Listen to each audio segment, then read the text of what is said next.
Hello everyone, and this is Rohit Krishna, and you are most welcome to my channel Food on 3।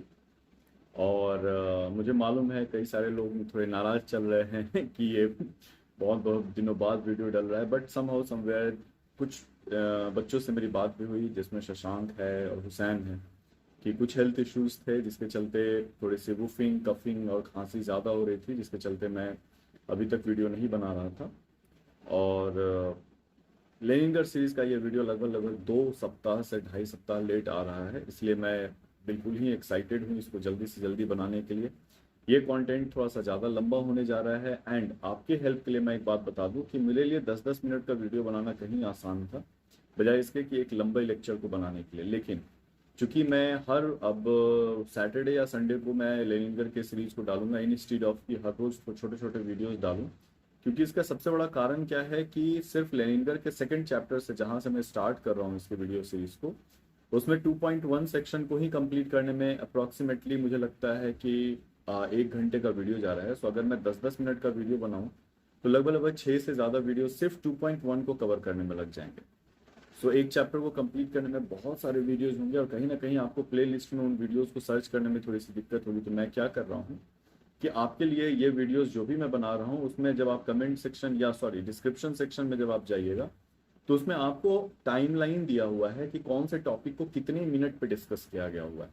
So this is going to be very helpful for you guys to not to go through in a one session. ये possible भी नहीं है कि एक बार में आप पूरे 1 घंटे के वीडियो को देखिए और उसको समझने की कोशिश कीजिए। तो मुझे भी मालूम है कि कई सारे ऐसे बच्चे हैं जो एक बार में 1 घंटे का वीडियो नहीं देखना चाहेंगे।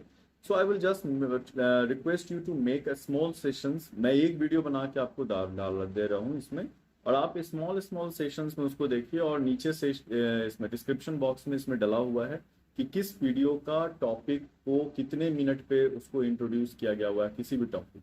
आप चाहें तो वहां से भी जाकर के उसको नोट कर सकते हैं। तो स्टार्ट करते हैं।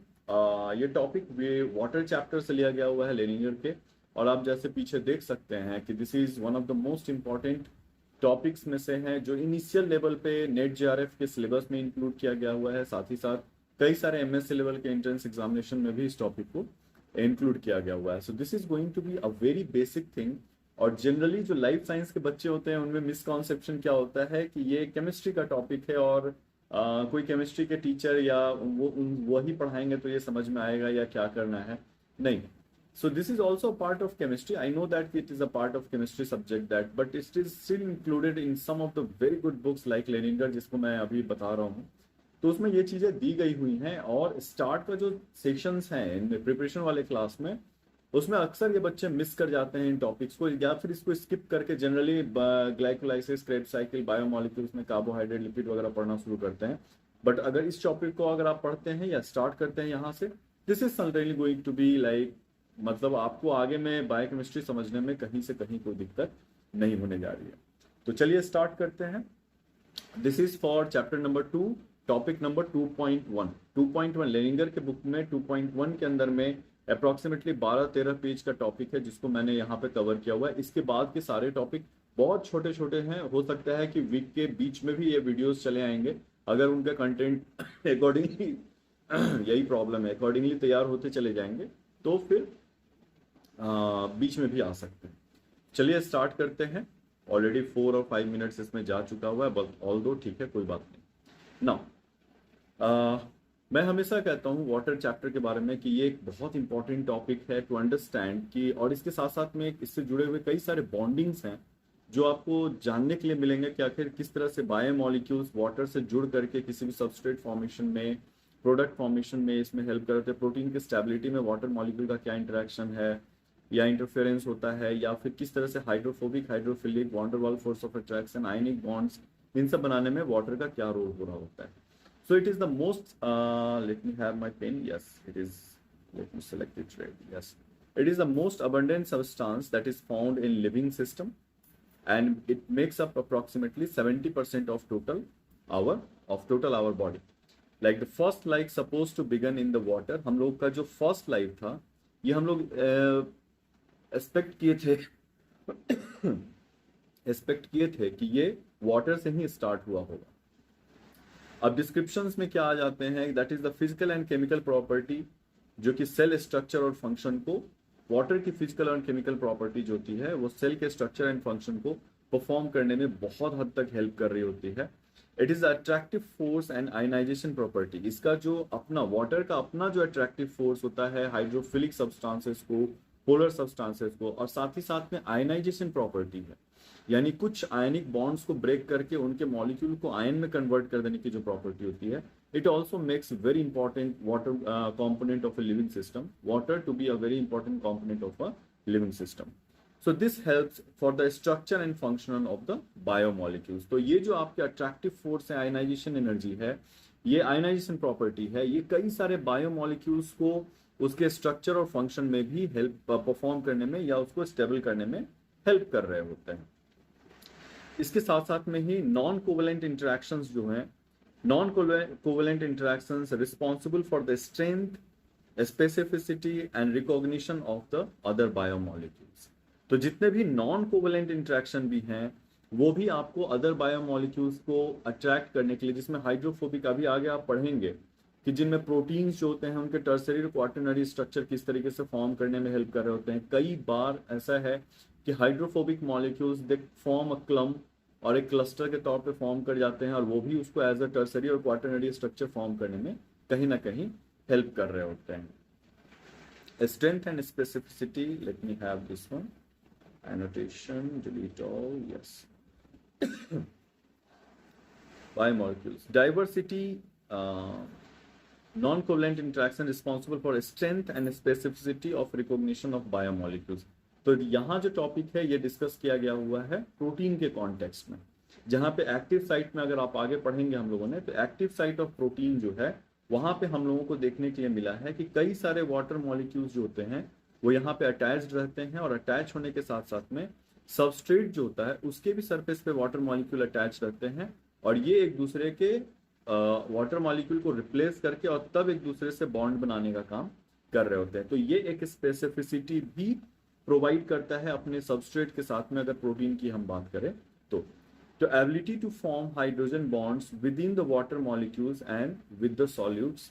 जो भी आपके प्रोटीन्स हैं या किसी दूसरे सॉल्यूट्स के साथ में भी अगर बॉन्ड बनाना होता है, तो ये जो वाटर मॉलिक्यूल्स हैं इनका अटैच होना या उसको रिप्लेस करना, ये वहां पे हाइड्रोजन बॉन्ड्स बनाने में और सबस्ट्रेट से अटैचमेंट में हेल्प कर रहे होते हैं। Now the weak interaction in aqueous system. So यहाँ से एक इंट्रोडक्टरी पार्ट था वाटर से जुड़ा हुआ, ठीक है। यहाँ से स्टार्ट होता है कि किस तरह से वीक इंटरेक्शंस हैं एक्वस सिस्टम में, और आगे आपको पता भी चलेगा कि बायोलॉजिकल सिस्टम कभी भी स्ट्रॉन्ग इंटरेक्शन पर डिपेंडेंट नहीं होता है। सो वो नंबर ऑफ वीक इंटरेक्शंस पे डिपेंड करता है, और यही आपके बायोलॉजिकल सिस्टम या बायोमोलिक्यूल्स या सेल्स या उसके कंपोनेंट को ज्यादा स्टेबिलिटी प्रोवाइड करने का काम करते हैं, बजाय इसके कि सेल एनर्जी को यूज करके कहीं ज्यादा स्ट्रॉन्गर बॉन्ड्स को बनाने को प्रिफर करे। तो हम लोग इस चीज को भी आगे आएंगे देखते हुए। Now the hydrogen bond between the water molecules, that is the cohesive force between the same type of molecules। तो आपके वाटर मॉलिक्यूल्स जो है वो उनमें हाइड्रोजन बॉन्ड फॉर्मेशन की टेंडेंसी होती है। मेरा बड़ा मन था, मेरे पास छोटे छोटे बॉल हैं जो केमिस्ट्री डिपार्टमेंट में आप उसको मॉलिक्यूल्स को और बॉन्ड्स को रिप्रेजेंट करने के लिए किया जाता है, बट क्या है कि इसके कंटेंट को और वीडियो बनाने में इतना समय चला जा रहा है कि मैं उन सब चीज़ों को अपने वीडियोज में इंक्लूड ही नहीं कर पा रहा हूँ। अगर छोटे वीडियोज होते तो मैं उसको जरूर से इंक्लूड करता। तो hydrogen bond between the water molecule जो है ये एक कोहेसिव फोर्स की तरह काम कर रहे होते हैं, अगर आप सेम वाटर मॉलिक्यूल एक दूसरे से अटैच होने का काम अगर कोशिश करें तो। So this makes the water liquid at the room temperature. अगर ये वाटर मॉलिक्यूल्स आपस में जुड़े हुए हैं इसलिए ये लिक्विड फॉर्म में अवेलेबल होते हैं। अगर ये वाटर बॉन्ड या हाइड्रोजन बॉन्ड वाटर मॉलिक्यूल्स के बीच में नहीं हो पाता या वीक होता तो कहीं ना कहीं ये गैसियस स्टेज में होते। अगर आप इसमें नंबर ऑफ बॉन्ड्स को इंक्रीज करेंगे तो वाटर लिक्विड से वापस से फिर सॉलिड स्टेट में आने लग जाता है क्रिस्टल लैटिस में, जो कि आपको आइस के केस में दिखाई दे रहा होता है।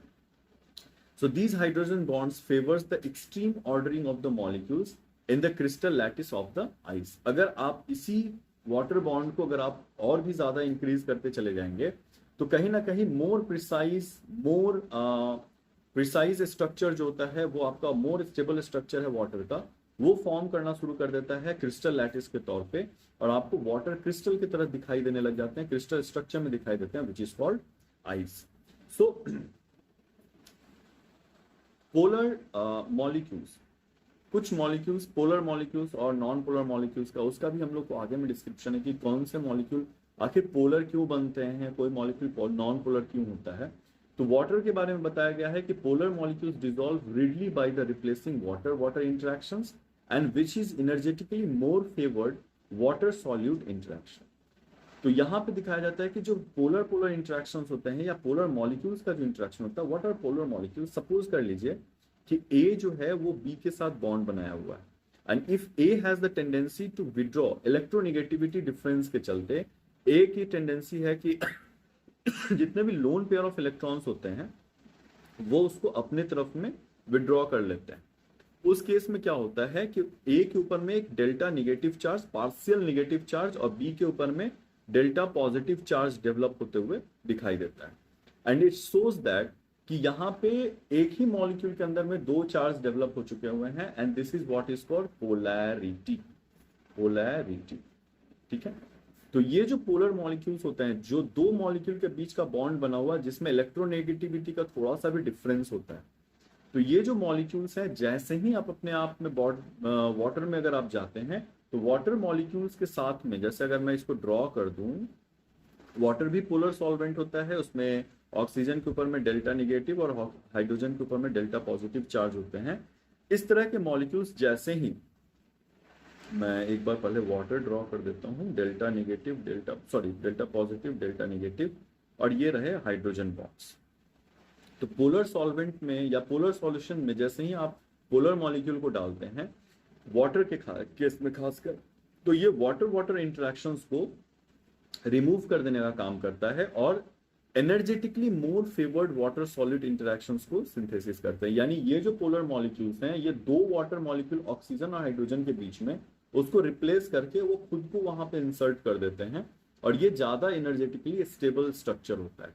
So that is why the polar solvent हैं या पोलर मॉलिक्यूल्स जो होते हैं वो वाटर में बहुत आसानी से डिसॉल्व कर जाते हैं, क्योंकि उनके सॉल्यूशन को या डिसोल्यूशन को, डिसॉल्व करने की प्रॉपर्टी को एनर्जेटिकली उसको सपोर्ट किया जा रहा होता है। Now so the non polar solvent के साथ में क्या है, the non polar solvents, let me have this spotlight, non polar solvent tend two cluster together, यहाँ आर छूट रहा है, okay, this is not given, this is cluster, ठीक है।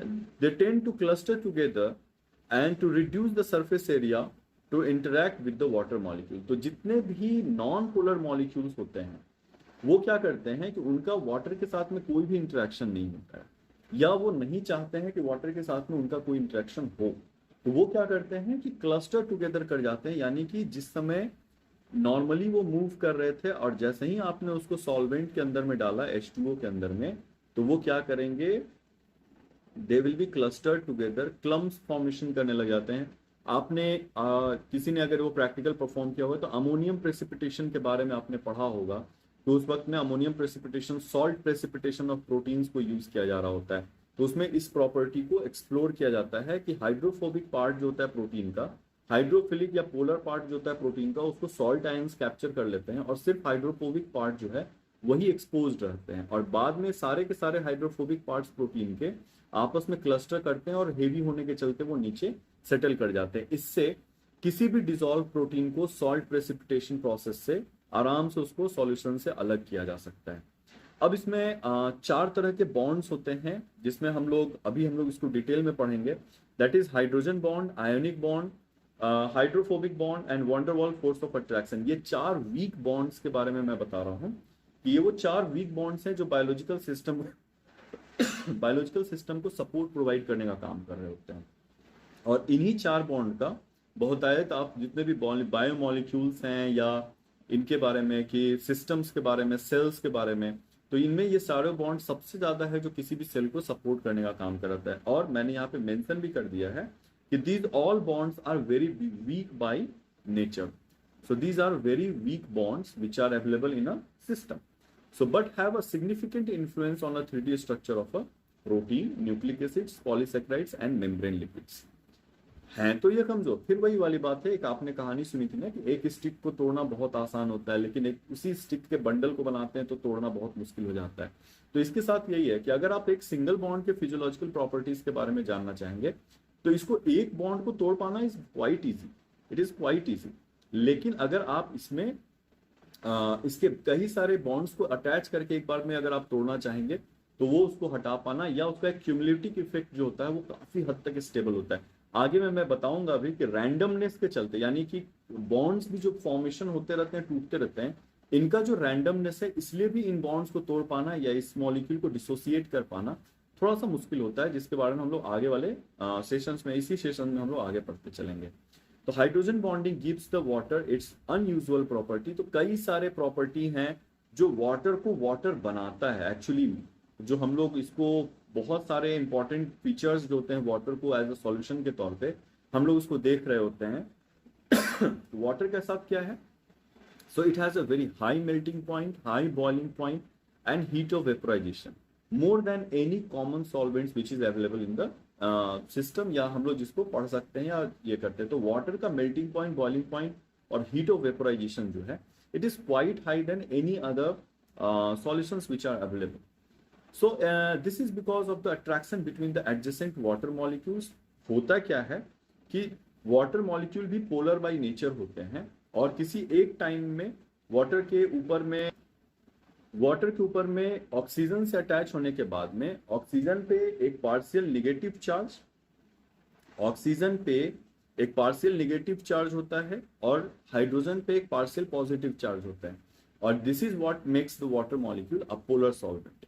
अब उस केस में क्या है कि जो भी दो वाटर मॉलिक्यूल हैं उनका अपना ऑक्सीजन पे निगेटिव चार्ज और दूसरे वाटर मॉलिक्यूल के हाइड्रोजन पे पॉजिटिव चार्ज जो होते हैं, ये एक दूसरे को अट्रैक्ट करने का काम कर रहे होते हैं। सो दिस एडजेसेंट मॉलिक्यूल्स के बीच में जो हाइड्रोजन बॉन्ड बनता है, ये एक ग्रेट इंटरनल कोहेशन का काम कर रहे होते हैं, यानी मॉलिक्यूल्स अंदर ही अंदर एक दूसरे से काफी स्ट्रांगली अटैच्ड रहते हैं।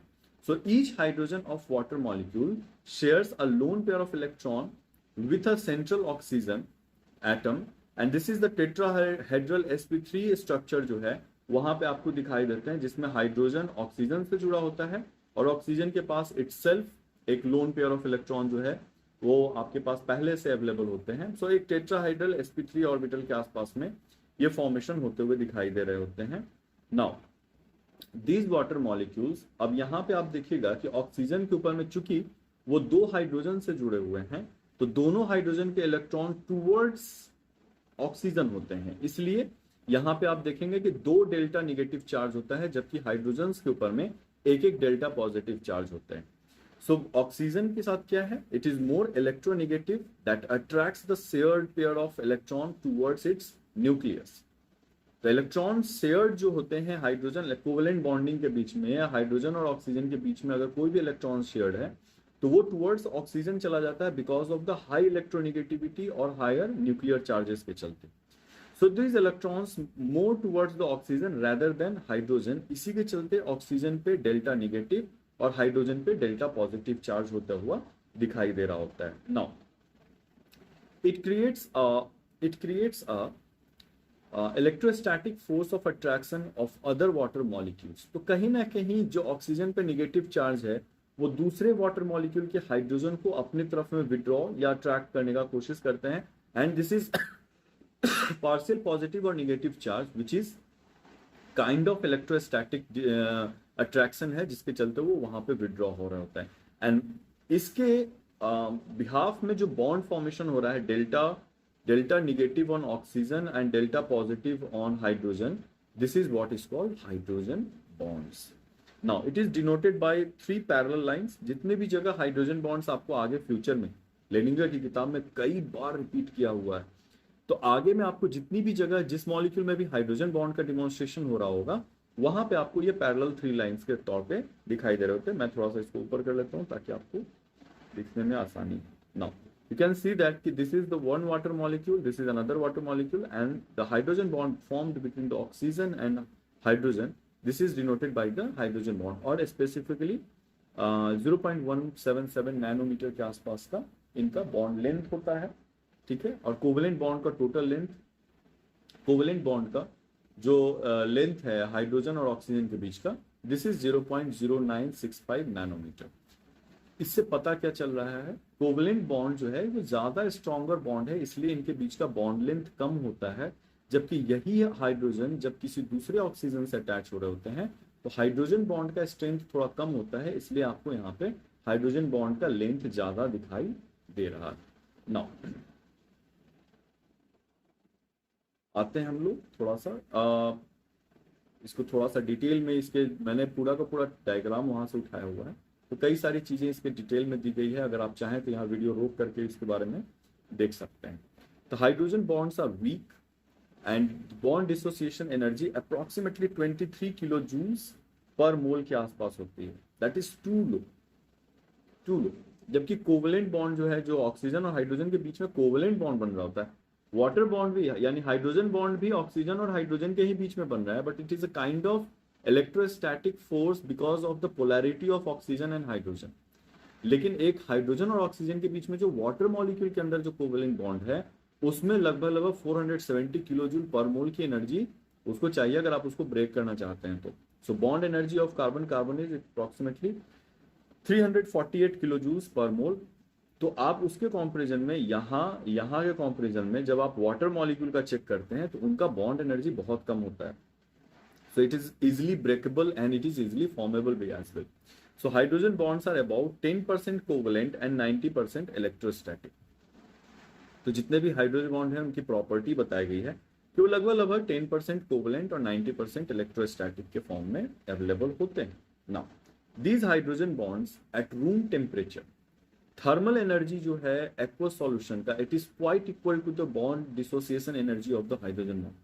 यानी अगर हम रूम टेम्परेचर पे जितने, अभी मैं जिस जगह पे बैठा हुआ, it is approximately 30 degree centigrade and very humid, ठीक है, तो इन यहाँ का जो एनर्जी है या थर्मल एनर्जी जो होती है, this is approximately equal to the bond dissociation energy. मतलब this much energy is more than capable of breaking the hydrogen bonds. So on heating this energy increases, आप जैसे ही इसको गर्म करेंगे, वाटर जो है उनका थर्मल एनर्जी इंक्रीज होता है और वाटर जो है वो लिक्विड फॉर्म से गैसेस फॉर्म में चेंज होने स्टार्ट हो जाते हैं। So the life time of each hydrogen bond is very small, बहुत छोटा होता है। दैट इज लगभग 1 से 20 पिको सेकेंड्स के आसपास में होता है, और 1 पिको सेकेंड लगभग 10⁻⁻12 सेकेंड का होता है।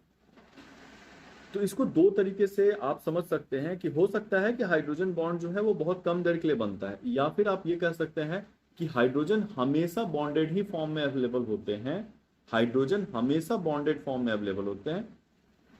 इतना कम समय लगता है हाइड्रोजन बॉन्ड को बनने और टूटने में कि उतने सेकंड में, जितनी देर में आप सोचेंगे उतनी देर में हाइड्रोजन बॉन्ड बन के टूटते हैं, फिर बनते हैं, फिर टूटते हैं। So one hydrogen bond breaks and another hydrogen bond forms. तो एक हाइड्रोजन बॉन्ड यहाँ का वाटर मॉलिक्यूल है, ठीक है, यहाँ का एक वाटर मॉलिक्यूल, अगर वो इससे हाइड्रोजन बॉन्ड टूटता है तो अगले ही पिको सेकंड में वो दूसरे से हाइड्रोजन बॉन्ड बनाना शुरू भी कर दिया होता है।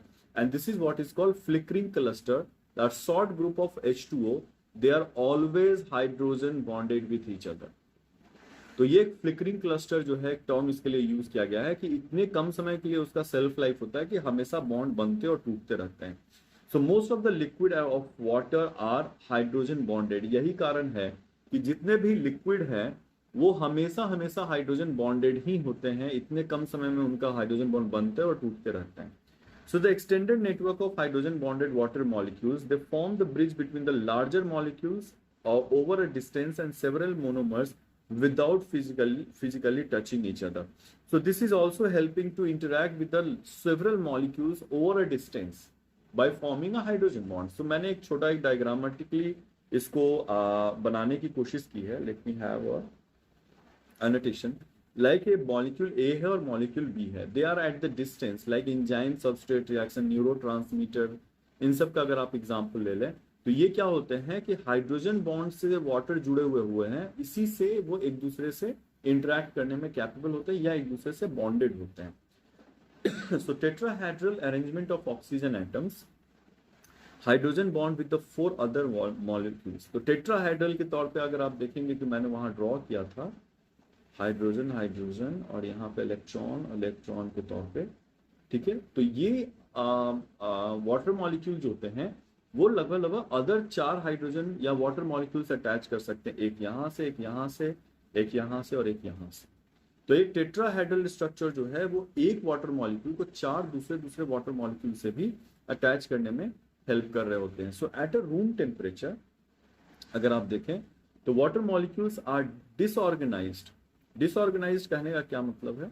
एंड कंटिन्यूअस मोशन, यानी कि इस रूम टेम्परेचर पे उनकी इतनी ज्यादा एनर्जी हाई होती है बॉन्ड एसोसिएशन के फॉर्म में कि जो फॉर्मेशन ऑफ बॉन्ड और डिसोसिएशन ऑफ बॉन्ड बहुत ज्यादा ही तेजी में बॉन्ड टूट रहे होते हैं और बन रहे होते हैं, इसलिए उसको डिसऑर्गेनाइज्ड का नाम दिया गया है। और यही कारण है कि वाटर जो है वो फ्लूइड फॉर्म में रूम टेम्परेचर पे अवेलेबल होता है।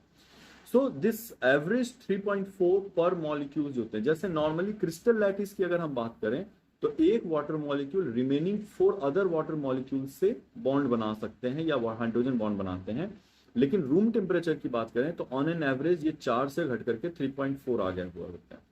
So this is why they are more unorganised. यही चीज जब आइस में आप देखें, क्रिस्टल लैटिस की अगर आप बात करें तो in ice the water molecules are more organised and they average is 4 hydrogen bonds per water molecules. Hopefully जो आपके एटॉमिक स्ट्रक्चर हैं एक बार रिवाइज कर लीजिएगा 11th-12th वाले में।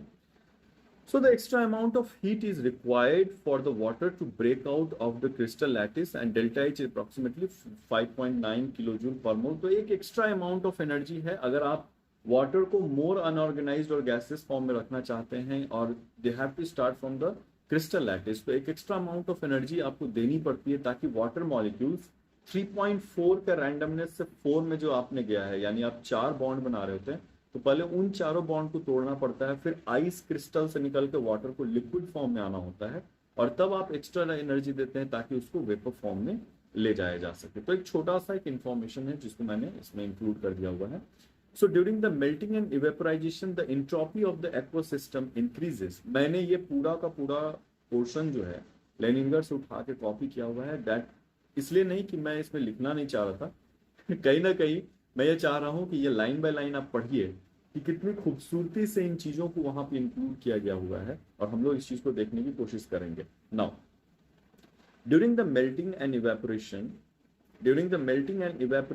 और इवेपोरेशन यानी वाटर मॉलिक्यूल जो है और डिसोसिएट हो रहे हैं, the entropy of the aqua system increases as more high ordered array of the water molecule relax into the less orderly hydrogen bonded array in liquid and water or into a wholly distorted gaseous state। तो जैसे जैसे आप water molecule को अगर आप heat कर रहे होते हैं तो ये मोर अनऑर्गेनाइज्ड स्ट्रक्चर में चले आ रहे होते हैं, that is in the gaseous form. Crystal lattice में पूरे के पूरे वाटर मॉलिक्यूल पे एक प्रेशर होता है ताकि आप उस पर्टिकुलर स्ट्रक्चर को मेंटेन करके रखिए। एक गैसियस से लिक्विड स्टेज में, लिक्विड से एक सॉलिड स्टेज में आना पड़ता है उनको। और आपको पता है कि जैसे ही डिग्री ऑफ रैंडमनेस इंक्रीज करेगा तो एंट्रोपी भी इंक्रीज करता है थर्मोडायनेमिक्स के हिसाब से। Delta S will be positive. So eight room temperature both the melting of ice and the evaporation of water occur spontaneously and tendency of the water molecules to associate through the hydrogen bond is outweighed by the energetic push towards the randomness। तो किसी भी room temperature की अगर हम बात करें तो both melting of the ice and the evaporation of water occurs spontaneously.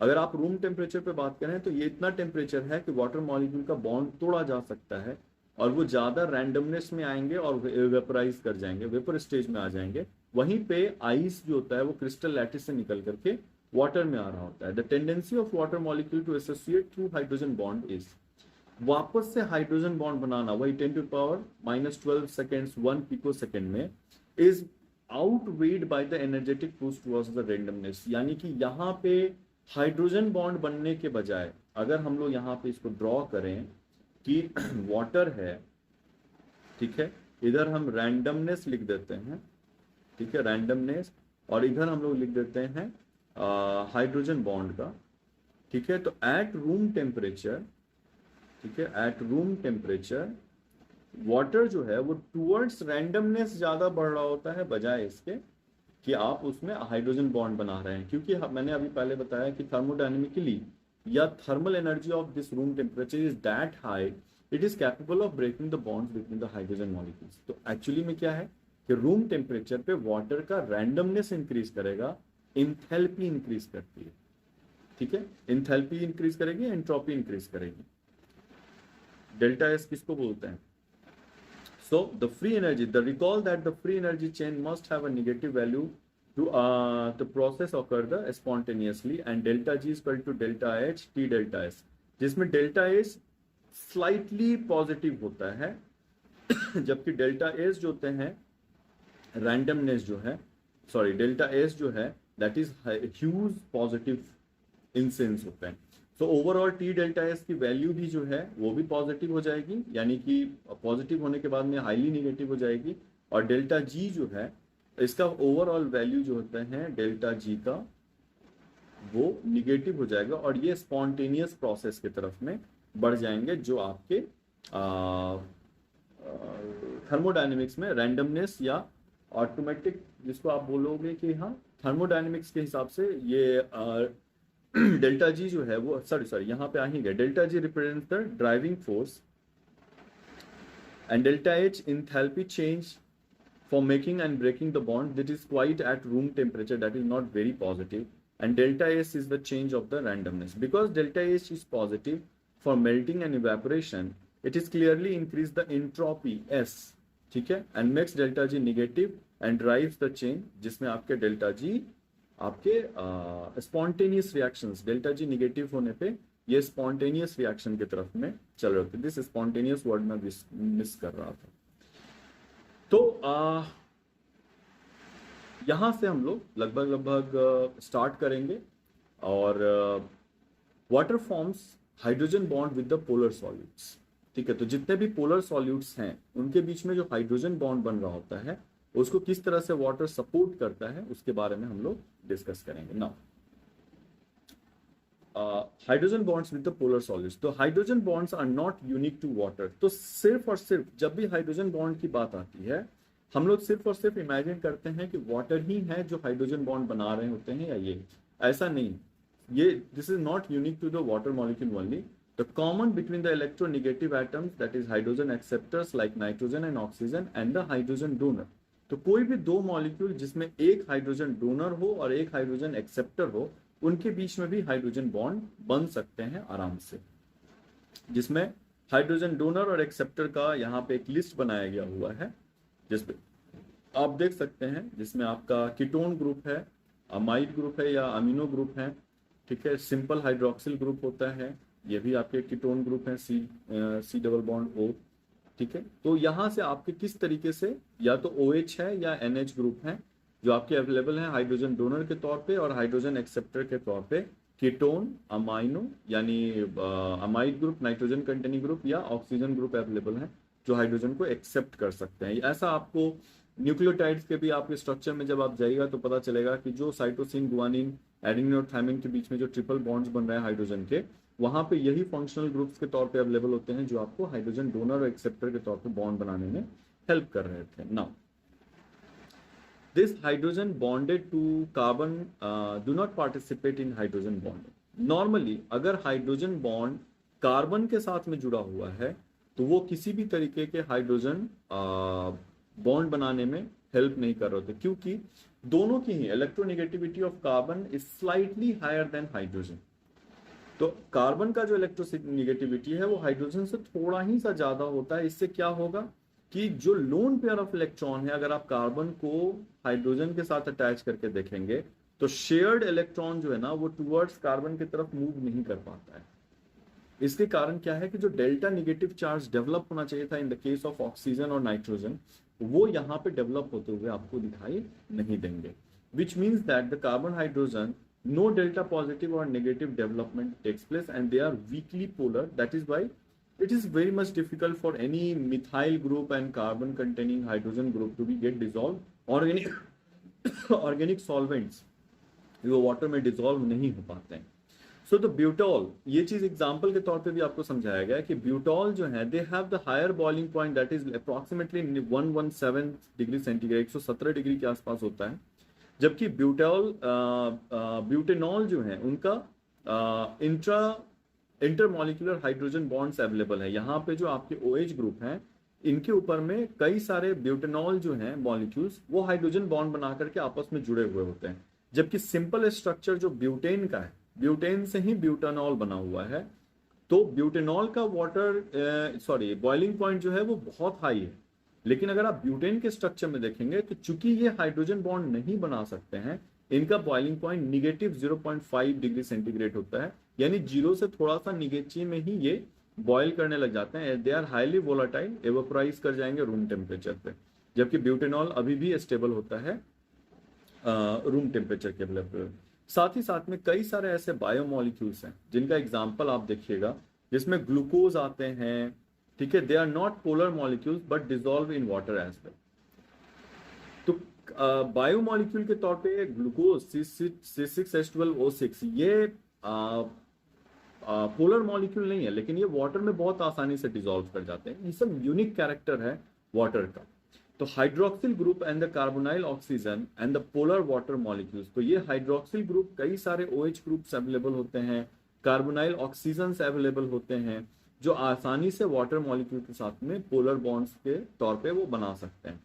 Alcohols के केस में खासकर alcohols, aldehydes, ketones and the other compound containing nitrogen, hydrogen, they all form hydrogen bond under the with the water molecules. तो जितने भी polar substances हैं जिनमें भी ये nitrogen containing hydrogen groups available होते हैं, वो सारे के सारे वाटर के साथ हाइड्रोजन बॉन्ड बना सकते हैं ना। दे आर हाइड्रोजन बॉन्ड जो है ये सबसे स्ट्रॉन्ग कब होता है, इसके पीछे भी हाइड्रोजन बॉन्ड वीक है, लेकिन इसमें भी 2 डिग्री होते हैं, एक स्ट्रॉन्ग का होता है और एक वीक का होता है। When hydrogen atom and 2 atoms share are in the straight line, अगर 2 मॉलिक्यूल हाइड्रोजन बॉन्ड बना रहे हैं और दोनों स्ट्रेट लाइन में अवेलेबल हैं, तो क्या होते हैं, it is suppose to be a very strong bond. तो the between hydroxyl group of alcohol and water, between carbonyl group of ketone and water, ठीक है, between peptide group of proteins and water, ठीक है, peptide groups in polypeptide, sorry water मैंने बोला, between complementary basis of DNA, ये सारे के सारे आपके एग्जाम्पल हैं। लेकिन जब आप स्ट्रॉन्ग और वीक बॉन्ड्स की बात कर रहे हैं, थोड़ा सा मैं ऊपर करता हूं, मैंने यहाँ पर ड्रॉ भी कर दिया हुआ है कि अगर आपके पास में देखेंगे कि ये ऑक्सीजन और हाइड्रोजन के बीच में हाइड्रोजन बॉन्ड बना है और ये एक स्ट्रेट लाइन में अवेलेबल है, तो ये स्ट्रॉन्ग हाइड्रोजन बॉन्ड बनाते हैं। जबकि दूसरे में एक सर्टेन एंगल पे रोटेट हो चुका हुआ है, तब जो ये हाइड्रोजन बॉन्ड्स हैं they will be completely very weak in comparison to the straight line hydrogen bonds. Now यहां से 2.1 का ही तीसरा सेक्शन स्टार्ट हो रहा है। Now the water interacts electrostatically with charged structures। तो जो भी स्ट्रक्चर बायोमोलिक्यूल या मॉलिक्यूल के फॉर्म में अवेलेबल हैं जिन पे कोई चार्ज डेवलप किया हुआ है, तो वाटर मॉलिक्यूल्स उससे इलेक्ट्रोस्टैटिकली भी इंटरेक्ट करने का काम करते हैं, जिसमें ग्लूकोज जैसे हैं। इसमें एग्जांपल है, कुछ example of polar, non polar and amphipathic molecules, biomolecules, जिसमें अलग अलग फॉर्म्स अवेलेबल होते हैं जो इंटरेक्शन में हेल्प कर रहे होते हैं। नाउ द पोलर ग्रुप्स को आप देखिएगा, जितने भी पोलर ग्रुप्स हैं, अगर हो सके तो यहाँ पे 2 मिनट के लिए पॉज कर लीजिएगा वीडियो को और देखिएगा कि जितने भी पोलर ग्रुप्स हैं उसको लाइट स्काई ब्लू कलर से दिखाया गया हुआ है, और जितने भी नॉन पोलर ग्रुप्स होते हैं उसको येलो कलर से दिखाया गया हुआ है। And this is what makes them to interact with the water. यानी कि अगर ग्लूकोज है तो यहाँ यहाँ यहाँ और यहाँ से वो वाटर से इंटरेक्ट कर रहे होते हैं। ग्लाइसिन में 2 इंड से हैं, ठीक है। अस्पार्टेट है, this is another amino acid. Lactate है, लैक्टोज से लैक्टेट का है, this is another 3 carbon molecule saccharides. Glycerol है, ठीक है, अल्डिहाइड से आपके ये हैं फैटी एसिड से जो निकले हुए होते हैं, ठीक है। नॉन पोलर टिपिकल वैक्स है, लेकिन इसमें भी एक इंड है जो वाटर से इंटरेक्ट कर सकता है, but mostly they are non-polar inds they contain. The amphipathic में these are the molecules through which they can interact with the water, and this is the end through where they cannot interact with water. Phosphatidylcholine है, आपके ये भी molecules हैं जो water से interact करेंगे। किस इंड से, किधर से नहीं, ये चीज आपको डायग्रामेटिकली दिखा दिया गया हुआ है। If you are like interested and please यहाँ थोड़ी देर रुक जाइएगा और ये कीजिएगा। नाउ हाइड्रोफिलिक कंपाउंड्स, इसी में आगे बढ़ते हैं। वाटर लविंग चार्ज्ड कंपाउंड्स, जो भी चार्ज्ड मॉलिक्यूल्स हैं और वो वाटर से इंटरेक्ट करना चाहते हैं, और हाइड्रोफोबिक कंपाउंड्स होते हैं जो नॉन पोलर सॉल्वेंट्स होते हैं, जो वाटर से इंटरेक्ट बिल्कुल ही नहीं करेंगे, chloroforms, benzene, lipid and waxes. So the salt, इसमें भी आते हैं हाइड्रोफोबिक, हाइड्रोफिलिक में। अब आ जाते हैं कुछ मॉलिक्यूल्स, या इसका एग्जांपल ले लें तो NaCl gets dissolve in the water, that is hydrating and stabilising the sodium and chlorine ions. तो अगर आप सॉल्ट का एग्जांपल लें तो वो बहुत आसानी में आयंस पे टूट जाते हैं और फिर वो हाइड्रेटिंग एंड स्टेबलाइजिंग करते हैं अपने आयंस को। वाटर मॉलिक्यूल्स पॉजिटिव आयंस को और निगेटिव आयंस को सराउंड करना स्टार्ट करता है। हम लोग आगे भी देखेंगे इस चीज को कि सराउंड करना स्टार्ट करता है और कहीं ना कहीं वो फिर उसको स्टेबल करने में भी काम कर रहे होते हैं। तो वाटर का काम क्या होता है? Weakening the electrostatic interaction between the sodium and chloride, and then counteracting their tendency to associate in the crystal lattice. तो ये क्या करते हैं कि वाटर जो है वो सोडियम और क्लोराइड को तोड़ते हैं इलेक्ट्रोस्टैट के, और उनके जो क्रिस्टल लैटिस है, सॉल्ट के क्रिस्टल लैटिस के बीच में वाटर मॉलिक्यूल्स इन करना स्टार्ट करते हैं। और अगला जो डायग्राम है इसमें आपको आसानी से दिखाई देगा कि किस तरीके से सॉल्ट के ब्रेक करने पे, this is the crystal lattice of your NaCl and these are water molecules. So they dissociate the ionic interaction between the sodium and chloride, and thereby जो आपके वाटर के साथ हाइड्रोजन है वो देखिए क्लोरीन को सराउंड करना शुरू किया है, हाइड्रेटिंग करना बोलते हैं। और जो ऑक्सीजन जो होते हैं वो hydrated sodium ions and hydrated chlorine ions है। So note that the non-random orientation of the water molecules, they are non-random oriented water molecules है, यानी कि ऑक्सीजन हमेशा नाइट्रोजन के सोडियम की तरफ जाएंगे और जो आपके हाइड्रोजन जो होते हैं वो क्लोरीन की तरफ जा रहे होते हैं। इसके साथ ही साथ में those compounds they do contain COO- NH3+, phosphate ester and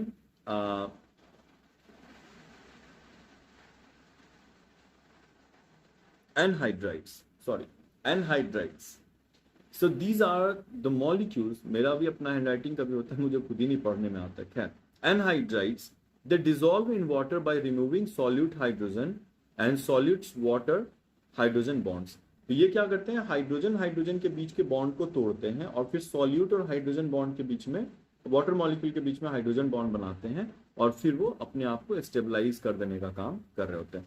so there are, पिछला चार्ट है जिसमें मैंने आपको बताया हुआ है जो पोलर और नॉन पोलर वाला, लाइट स्काई ब्लू और येलो वाला, उसमें ये चीजें, ये मॉलिक्यूल्स को इंक्लूड किया गया हुआ कि किस किस मॉलिक्यूल में।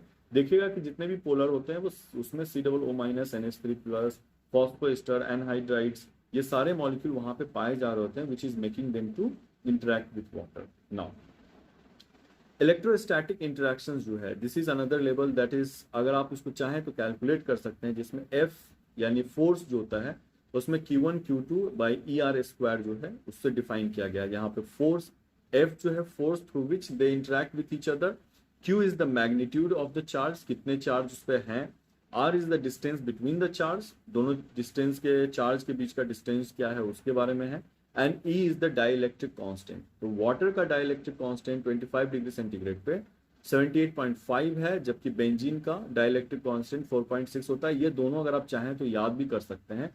यहाँ पे दोनों चार्ज का मैग्नीट्यूड और उसके बीच का डिस्टेंस अगर आपको पता है तो डाइलेक्ट्रिक कांस्टेंट में अगर आपको NaCl को डिसॉल्व करने के लिए दिया गया है, जिसमें बताया गया है कि Q1 और Q2 दोनों ही 1 होते हैं, ठीक है। मैग्नीट्यूड ऑफ चार्ज क्या है, एक पॉजिटिव और एक निगेटिव के हिसाब से 1.9 वाला देख लीजिएगा, और साथ ही दोनों के बीच में क्या डिस्टेंस है, तो उसके बीच का फोर्स अगर आप चाहें तो बहुत आसानी से कैलकुलेट कर सकते हैं।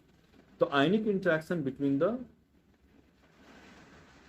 आयनिक interactions between dissolved ions are much stronger in less polar environments. तो जितने भी आपके आयनिक इंट्रैक्शन हो रहे होते हैं जिसमें जो भी आयन डिसॉल्व है, अगर वो लेस पोलर इन्वायरमेंट में अवेलेबल है तो वो बहुत ही ज़्यादा उनके बीच का अपना स्ट्रांग होते चला जाता है। अब इसका कैसे ये होगा उसके बारे में मैं बताऊंगा कि R² is the ionic attraction and the repulsion only over a short distance, that is 10 to 40 nanometre के आसपास में ही ये सिर्फ काम करता है। तो अगर आप फोर्स की बात कर रहे हैं तो आयनिक इंट्रैक्शन में थोड़ा सा ऊपर चला गया था, तो आप देखिएगा कि जो आपके एप्सिलॉन की वैल्यू है this is between the polar and non polar, और वो भी डिनोमिनेटर में लिखा हुआ है। तो अगर आप पोलर में 7.78.5 की वैल्यू को डालिएगा तो ऑब्वियसली फोर्स ऑफ अट्रैक्शन जो होता है वो डिक्रीज करना शुरू करेगा, जबकि नॉन पोलर कोवेलेंट में अगर आप डालते हैं तो 4.6 है तो फोर्स ऑफ अट्रैक्शन इंक्रीज करेगा। तो कैलकुलेशन पॉइंट ऑफ व्यू से न्यूमेरिकल में इस स्टेटमेंट को यहाँ मिक्स किया गया हुआ है या डाला गया हुआ है। मैं थोड़ा सा स्किप करके आगे चला गया हुआ था इसको बिना एक्सप्लेन किए हुए। नाउ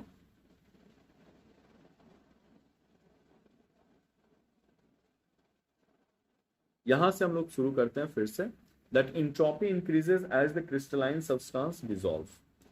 तो यहां से क्या है कि इंट्रोपी का लेना देना है कि किस तरीके से रैंडमनेस है और किस तरीके से क्रिस्टलाइन सॉल्वेंट सब्सटेंसेस जो होते हैं जब आप उसको डिसॉल्व करते हैं तो कहीं ना कहीं इंट्रोपी या डेल्टा एस की वैल्यू इंक्रीज करने से स्पॉन्टेनियस प्रोसेस का क्या लेना देना है, डेल्टा जी निगेटिव होना, ये सब का। तो out of crystal lattice sodium and chlorine ions acquire freedom of motion. तो जैसे ही क्रिस्टल में, जब तक वो सॉल्ट फॉर्म में थे तब तक वो क्रिस्टल के अंदर में थे, एक डिसिप्लिन के अंदर में थे। जैसे ही आपने वाटर में इसको डिसॉल्व किया तो they break down into sodium and chloride ions and now they are more free to move. Increase in entropy ये आपको ऑब्जर्व करते हुए दिखते हैं। Delta G equal to delta H T delta S, जिसमें डेल्टा एच बहुत small change होता है अगर आप सॉल्ट को डिसॉल्व करते हैं, पॉजिटिव सेंस में ही अगर हम लोग लें तो। फिर डेल्टा जी जो होते हैं they are large, delta G जो है delta D T delta S sorry T delta S की जो वैल्यू है वो बहुत हाई पॉजिटिव वैल्यू होती है। और अल्टीमेटली जब आप इसको पुट ऑन करते हैं यहाँ पे टी डेल्टा एस को पॉजिटिव में और इसके आगे निगेटिव लगा हुआ है तो पूरा का पूरा डेल्टा जी वैल्यू जो है वो निगेटिव हो जाता है, फिर स्पॉन्टेनियस प्रोसेस की तरफ में जाएगा। इसका मतलब है when you are dissolving the salt into water it is the spontaneous process कि वो आयन में चेंज करेंगे और वाटर मॉलिक्यूल के बीच के हाइड्रोजन बॉन्ड्स को या हाइड्रोजन जो है बॉन्ड्स वो इनके क्रिस्टल लैटिस को ब्रेक करके और तब वो स्नीकिंग करने का काम करते हैं, साथ ही साथ में हाइड्रेशन का काम करते हैं जो ऑलरेडी यहाँ पे दिखाया गया हुआ है। नाउ सो अब आ जाते हैं non polar gas poorly soluble in water. ये एक अलग टॉपिक है, ठीक है, इसका भी टाइमिंग आपके इसमें डला हुआ है। नाउ सो अगर आप carbon dioxide, oxygen and nitrogen का एग्जांपल ले लें, so these all gases are very non polar by nature and these electrons shared equally. Non polar होने का क्या कारण है कि नाइट्रोजन अगर नाइट्रोजन के साथ बॉन्ड बनाते हैं तो इसमें से इलेक्ट्रोनिगेटिविटी और पॉजिटिविटी का क्या लेना देना है। So those electrons are shared equally between the nitrogen gases, so there is no delta charge developed over there. यहां तक कि कार्बन और ऑक्सीजन की भी बात करें तो CO2 इज अ पोलर होता है, लेकिन लीनियर होने के चलते इनका जो डाइपोल होता है वो उसको बहुत आसानी से कैंसिल कर दिया जा रहा होता है, इसलिए पोलर होते हुए भी अब इसके ऊपर में कोई भी नेट इफेक्ट नहीं होते हुए दिखाई देगा। So some of the organisms have carrier proteins in the blood that can help to carry the oxygen and CO2। अब यही चीज हमारे ब्लड में भी फ्लूइड के फॉर्म में अगर आप वाटर मॉलिक्यूल्स के तौर पे देख रहे होते हैं तो हमारे ऑर्गेनिजम्स में कई ऐसे प्रोटीन्स होते हैं ब्लड में पाए जा रहे होते हैं जो ऑक्सीजन को कैरी करने में हेल्प करते हैं, haemoglobins. So ammonium, NO, nitrogen oxide, hydrogen sulphide, these are the polar in nature and dissolve in water and basically these oxygen are mostly found in the plant case or mostly in the prokaryotic case। तो ये एक ऐसे gas होते हैं जो बहुत आसानी से आपके वाटर में डिसॉल्व कर जा रहे होते हैं। Now non polar compound force energetically unfavourable change in the structure of water, this is another topic, ठीक है। इसका भी टाइमिंग आप 49.12 के आसपास में है, एडिटिंग के बाद चेंज करेगा। So non-polar compound force energetically unfavorable change in the structure of water। किस तरीके से नॉन पोलर कंपाउंड्स को अगर आप वाटर में डिसॉल्व करना चाहते हैं तो किस तरीके से ये मॉलिक्यूल्स जो होते हैं वो वाटर को अनफेवरेबल तरीके से इंटरेक्ट करने या चेंज करने में स्ट्रक्चर में चेंज करते हैं। तो water mixed with benzene and hexanes, so non polar compounds हैं। अगर आप वाटर को मिक्स कीजिएगा तो डेल्टा एस जो है, डिग्री ऑफ रैंडमनेस जो है वो डिक्रीज करता है। यानी अगर आपने एक बीकर में आपने बेंजीन को लेके रखा हुआ है और इसमें कुछ ड्रॉप्स वाटर को अगर आप ऐड कर रहे हैं तो वाटर मॉलिक्यूल का रैंडमनेस या ये सब इंक्रीज नहीं करेगा। इससे क्या होता है कि डेल्टा एस की वैल्यू जो है वो डिक्रीज करेगी।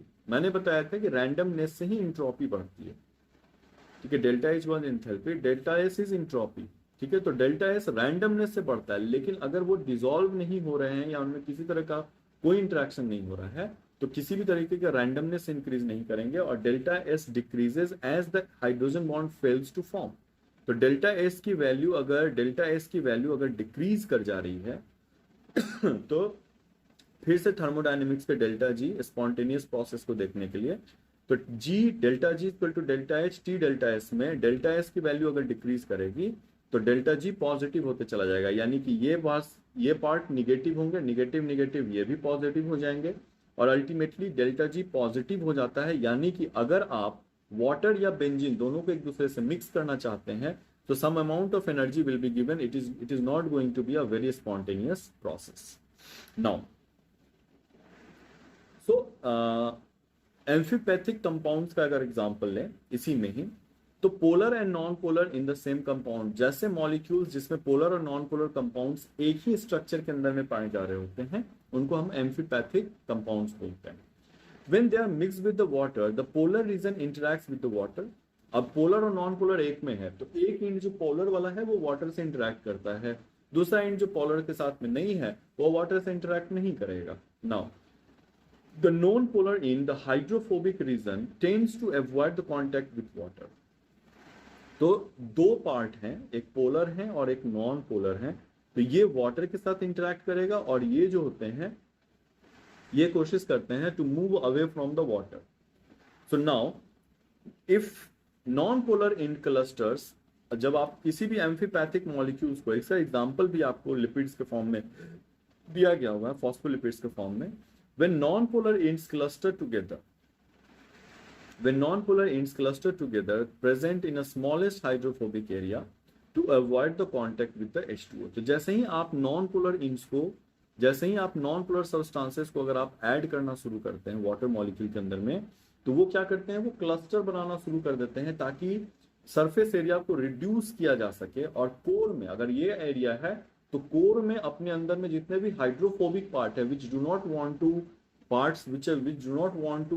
participate with the interaction of water, ठीक है, वो कोर में चले जाते हैं, और एरिया बाहर का जो होता है वो हाइड्रोफिलिक पार्ट होता है, जो बहुत पोलर एंड जो होते हैं वो बहुत आसानी से किसी के साथ भी आप अपने वाटर मॉलिक्यूल्स का साथ इंटरेक्ट करने में हेल्प कर रहे होते हैं। जिसमें लिपिड्स का मैंने एक एग्जांपल लिया था, फॉस्फोलिपिड बाइलेयर का एग्जांपल है, अगर आप मेम्ब्रेन स्ट्रक्चर को ध्यान से देखिएगा तो इस स्ट्रक्चर में यहां देखिएगा highly ordered water molecules form a cage around the hydrophilic alkyl chains. तो यहाँ पे आप देखिएगा कि ये पूरे के पूरे अल्काइल चेन्स हैं, येलो कलर से दिखाया गया है, ये नॉन पोलर बाय नेचर होते हैं, ठीक है, और हाइड्रोफिलिक इंड जो होता है वो आपका बहुत आसानी से वाटर से इंटरेक्ट करने में हेल्प करते हैं। तो ये जो वाटर मॉलिक्यूल्स है इसके चारों तरफ वो एक केज की तरफ फॉर्म करना शुरू कर देते हैं नॉन पोलर सब्सटेंसेस के लिए, और ये क्या करेंगे, इसको अपने सरफेस एरिया को रिड्यूस करने के लिए पुश करते हैं ताकि minimum contact with the water इनका अवेलेबल हो सके।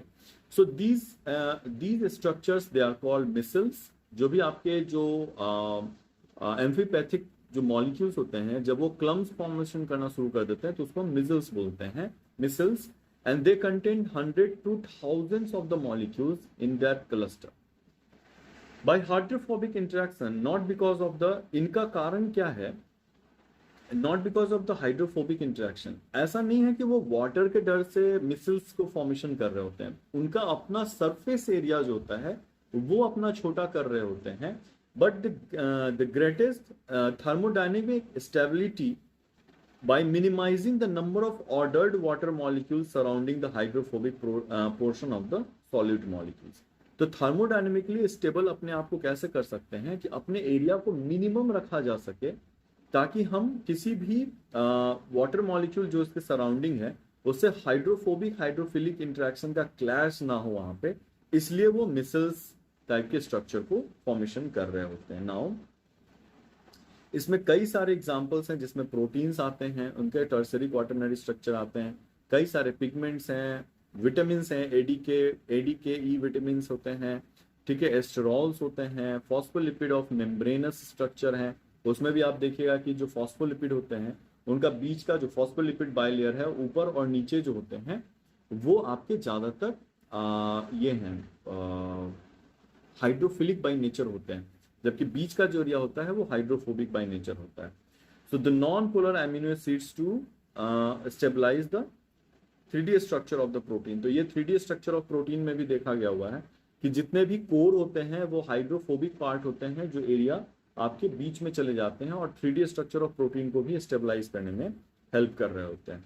The part of the driving force of binding of polar substances, ठीक है, reactant to the complementary polar surface of the enzyme is that entropy increases as the enzyme displaces ordered water from the substrate and as the substrate displaces ordered water from the enzyme surface.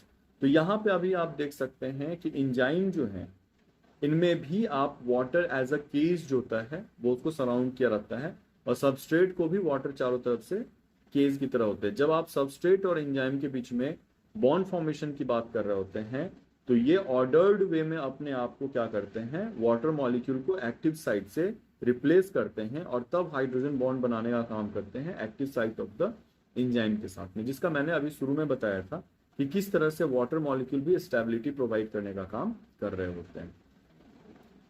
चलिए यहां से एक नया topic start होता है, that is van der Waals force of interaction and they are weak interaction, inter atomic interactions में से आते हैं. नाउ अभी तक हम लोगों ने क्या क्या पढ़ लिया है, दैट इज आयनिक इंटरेक्शन, ठीक है, और हाइड्रोजन बॉन्ड्स, आयनिक इंटरेक्शन, और ये पढ़ लिया, क्या नाम था इसका, हाइड्रोफोबिक और हाइड्रोफिलिक इंटरेक्शंस पढ़ लिया. अब वंडरवॉल इंटरेक्शन के बारे में पढ़ें. The force of attraction between the two uncharged atoms as अ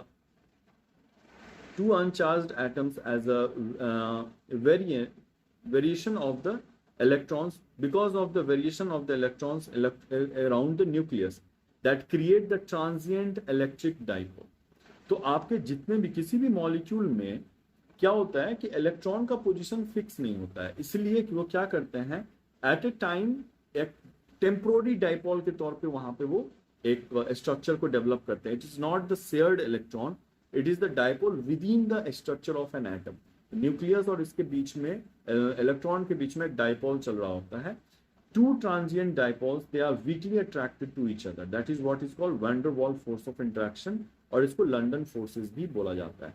तो न्यूक्लियस के अंदर में पॉजिटिव चार्ज है, इलेक्ट्रॉन का पोजीशन लगातार चेंज हो रहा होता है, तो एक टेम्पोररी डाइपोल के तौर पे वहां पे वो अवेलेबल होते हैं, जिससे एक फोर्स ऑफ अट्रैक्शन दो डाइपोल, ट्रांजिएंट डाइपोल के तौर पे वहां पे काम करते हैं and they can attract each other.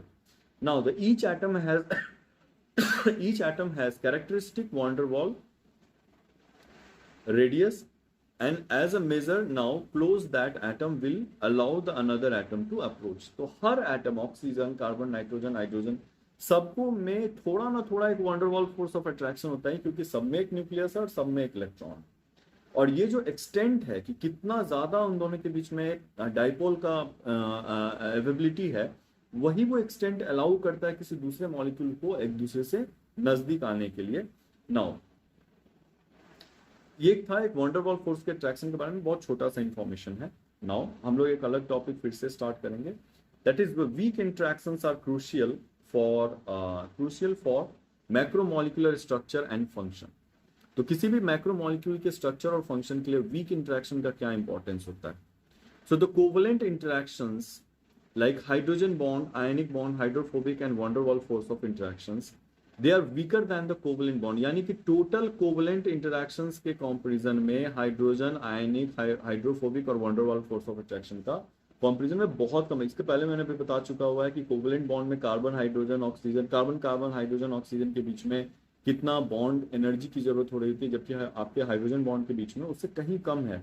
400 के रेंज में आपका ऑक्सीजन और हाइड्रोजन का कोवेलेंट बॉन्ड था, जबकि हाइड्रोजन बॉन्ड के बीच में सिर्फ 23 किलो जूल्स के आसपास का एनर्जी का रिक्वायरमेंट हो रहा था. तो 1 मोल ऑफ, यही चीज फिर यहाँ पे भी रिपीट किया हुआ है कि 1 mole of carbon carbon bond को लगभग 350 किलो जूल्स का है, जबकि कार्बन हाइड्रोजन बॉन्ड जो होते हैं 410, ऑक्सीजन और हाइड्रोजन जो होते हैं वो लगभग 430 किलो जूल्स के आसपास में उसका रिक्वायरमेंट हो रहा होता है.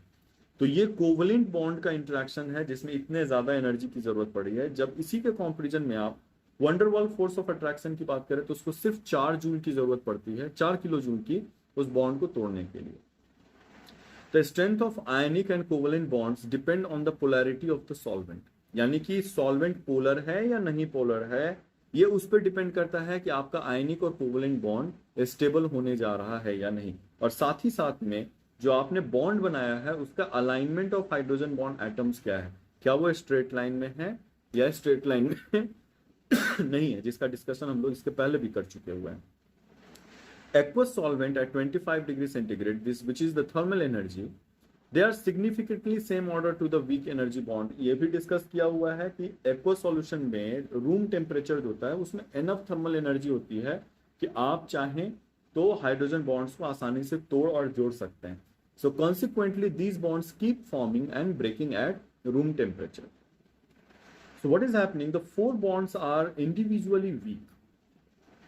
ठीक है, तो चारों बॉन्ड जो होते हैं, अगर आप फोर्स ऑफ अट्रैक्शन में ionic bond, hydrogen bond, hydrophobic hydrophilic bond, van der Waals force of attraction, इनकी बात अगर आप करें तो ये चारों आपस में बहुत वीक हो सकते हैं, लेकिन cumulative effect is very significant.